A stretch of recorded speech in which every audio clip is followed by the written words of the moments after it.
যে ম্যানচেস্টার ইউনাইটেডে একের পর এক অপমানিত হয়েছেন অ্যান্টনি, সেই খেলোয়াড়কেই রাখতে এবার সর্বোচ্চ চেষ্টা করে যাচ্ছে রিয়াল বেটিস। লোনে আসা এই ব্রাজিলিয়ান উইঙ্গারকে হাতছাড়া করতে চাচ্ছে না তারা, বরং লা লিগা ও ইউরোপিয়ান আসরে ভালো খেলায় এই উইঙ্গারকে যে কোনো মূল্যেই নিজেদের ডেরায় ধরে রাখতে চাচ্ছে। এমন সম্মানই যেন প্রাপ্য অ্যান্টনির। অ্যান্টনিকে বেতিসে রেখে দেওয়ার সংবাদ নিয়ে বিস্তারিত থাকছে প্রতিবেদনে।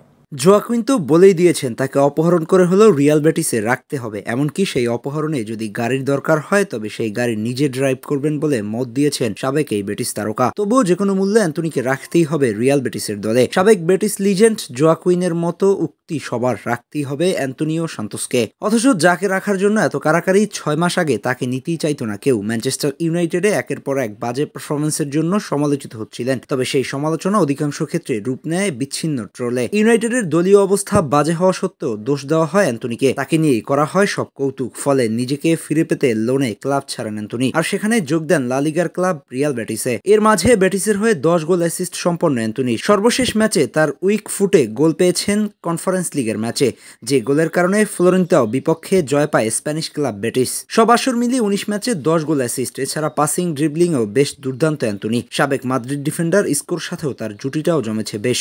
এমন অবস্থায় অ্যান্টনিকে রাখতে বদ্ধপরিকর রিয়াল বেটিসের স্পোর্টিং ডিরেক্টর। সেখানে দলটির স্পোর্টিং ডিরেক্টর মানু ফাজার্দো সাংবাদিক বলেই দিয়েছেন অ্যান্টনিকে রাখতে সবকিছু করবেন তারা। এমনকি অ্যান্টনিকে আনার সিদ্ধান্তে তারা মানসিকভাবে তৃপ্ত করেছে বলে জানান ফাজার্দো। দলগত কাজ হলেও এরকম একটা কাজ তার জন্য করা অন্যতম সেরা কাজ বলে জানান তিনি। দলের কোচের সন্তুষ্ট আছে অ্যান্টনির উপর। 25 বছরের এই তারকা যেভাবে দলের সাথে মিশে গেছে, গ্রুপ হয়ে যেভাবে কাজ করছে, তাতে বেশ আনন্দিত অভিজ্ঞ কোচ প্লেগ্রেনি। তাকে ধরে রাখতে পারলে সেটা তার জন্য আনন্দের হবে, এমনটাই মত দিয়েছেন ম্যানচেস্টার সিটির সাবেক এই কোচ। সব মিলিয়ে অ্যান্টনি যেন ভালোবাসা ও শ্রদ্ধার এক নাম, যে শ্রদ্ধার জায়গাটা অ্যান্টনি নিজে অর্জন করে নিয়েছেন। আগামী দিনে রিয়াল বেটিসে তিনি থাকবেন নাকি থাকবেন না সেটা তার সিদ্ধান্ত, তবে এই ক্লাবকে যে অনেকদিন মনে রাখবেন এই ব্রাজিলিয়ান, সেটা তো অনুমান করাই যায়।